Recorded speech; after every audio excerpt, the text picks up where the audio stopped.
Assalamualaikum warahmatullahi wabarakatuh. Halo adik-adik, selamat bergabung bersama saya di pembelajaran IPA ya. Oke, hari ini kita akan mulai untuk mempelajari materi kelas 8 untuk semester 2. Nah, jadi di sini kita babnya sudah masuk di bab 7. Nah, ini judulnya adalah tekanan zat dan penerapannya. Nah, karena materi ini lumayan panjang, jadi nanti kita akan potong menjadi beberapa bagian, ya. Nah, untuk bagian yang pertama, di sini kita akan mempelajari tentang yang pertama adalah konsep massa jenis, lalu yang kedua adalah konsep tentang tekanan pada zat padat, ya. Nah, jadi dua sub pokok bahasan yang akan kita pelajari di part 1. Oke, nah di sini saya sudah tampilkan ya, ada gambar orang yang sedang memotong daging. Ya. Nah, jadi dalam aktivitas memotong daging tanpa kita sadari, sebenarnya di sini kita sedang mengaplikasikan yang namanya konsep tekanan. Ya. Nah, mungkin kalian pun di rumah pernah mencoba. Kalau kalian memotong daging ya menggunakan pisau yang tajam dan pisau yang tumpul ya, di situ pasti ada perbedaan. Kalau menggunakan pisau yang tumpul, itu untuk memotong daging kita pasti butuh gaya yang besar. Kita pasti butuh dorongan yang besar. Gitu. Sebaliknya, kalau kita menggunakan pisau yang tajam, dengan menggunakan dorongan sedikit saja ya, dengan menggunakan gaya yang kecil kita sudah bisa memotong daging. Nah, kenapa bisa seperti itu? Ini erat kaitannya dengan konsep tekanan yang akan kita pelajari. Ya. Jadi, tolong disimak baik-baik ya. Oke, kita mulai dengan yang pertama. Yang pertama kita akan pelajari dulu konsep tentang massa jenis ya. Ini yang nomor 1 ya, bagian yang pertama kita akan pelajari konsep tentang massa jenis. Ini lambangnya adalah Rho ya, gitu.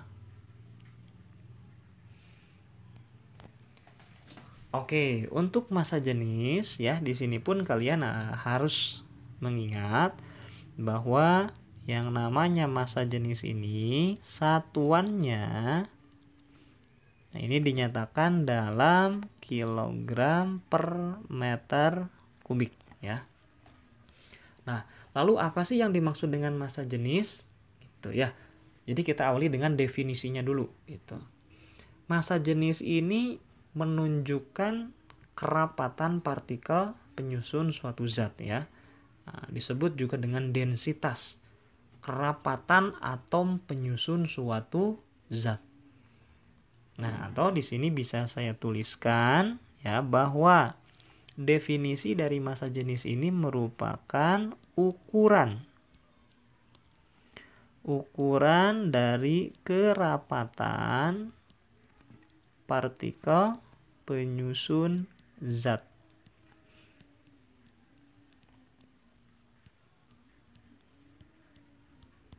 Oke, itu dia definisinya ya. Ukuran kerapatan partikel penyusun zat.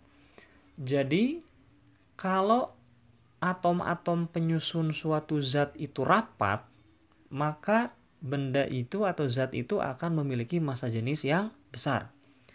Dan sebaliknya, apabila atom-atom atau partikel penyusun suatu zat itu renggang, maka benda itu akan memiliki massa jenis yang kecil.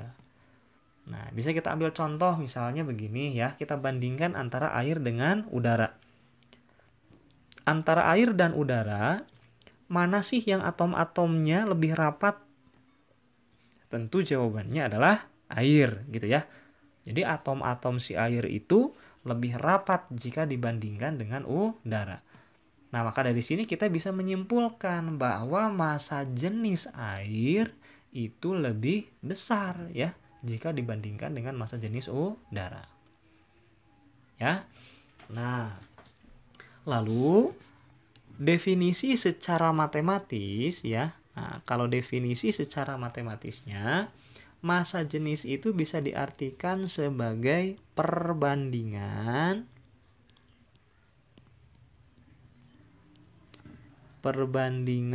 antara massa ya, perbandingan antara massa dengan volume suatu benda. Nah, ini definisi secara matematisnya. Jadi massa jenis itu merupakan perbandingan antara massa dengan volume suatu benda.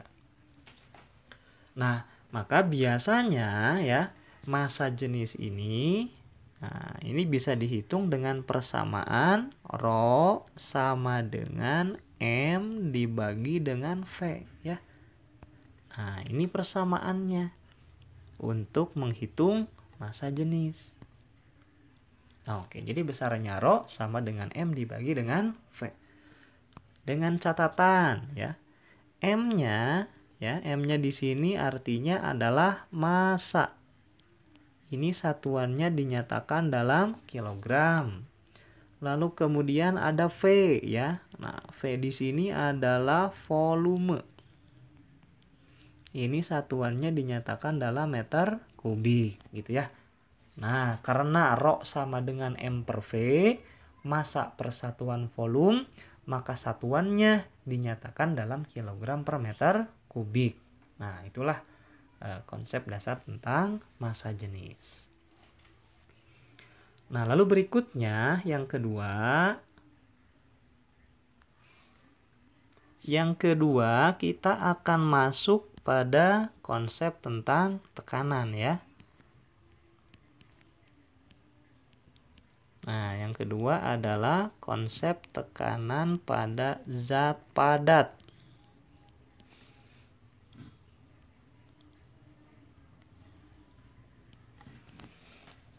Oke ya. Nah, untuk tekanan ini lambangnya biasanya dinyatakan dalam huruf P dari kata pressure. Ya, tekanan. Lalu apa satuan dari tekanan? Nah, tekanan ini satuannya dinyatakan dalam Newton per meter persegi ya. Nah, atau ini biasa disebut juga dengan Pascal, disingkat PA ya.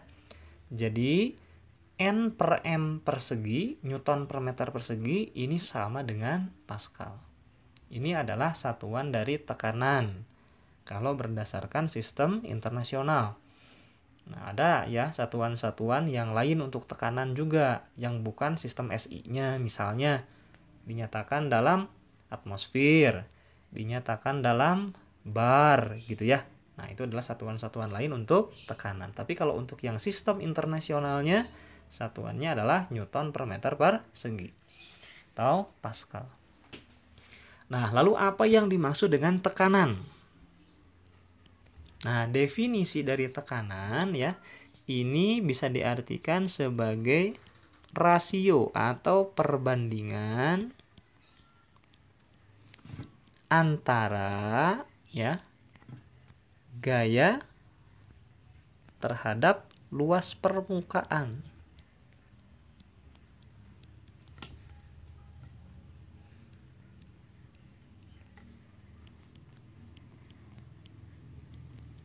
Oke, ini ya dapat diartikan sebagai perbandingan antara gaya terhadap luas permukaan. Jadi tekanan itu adalah gaya persatuan luas gitu. Ya. Maka secara matematis tekanan ini bisa ditulis dalam bentuk persamaan P sama dengan F per A gitu ya. Nah, ini adalah persamaan yang bisa digunakan untuk menghitung tekanan. P sama dengan F per A. Dengan catatan bahwa F-nya di sini adalah gaya dari kata force gitu ya. Satuannya adalah Newton, disingkat huruf N besar. Lalu kemudian di sini juga ada A ya. Nah, A di sini artinya adalah luas permukaan. Nah, ini satuannya dalam meter persegi. Ya. Nah, makanya karena tekanan itu adalah gaya persatuan luas F per A, maka satuannya pun dinyatakan dalam Newton per meter persegi. Ya, ini adalah konsep dasar tentang tekanan. Tekanan merupakan gaya persatuan luas dengan satuan dinyatakan dalam Pascal atau Newton per meter persegi.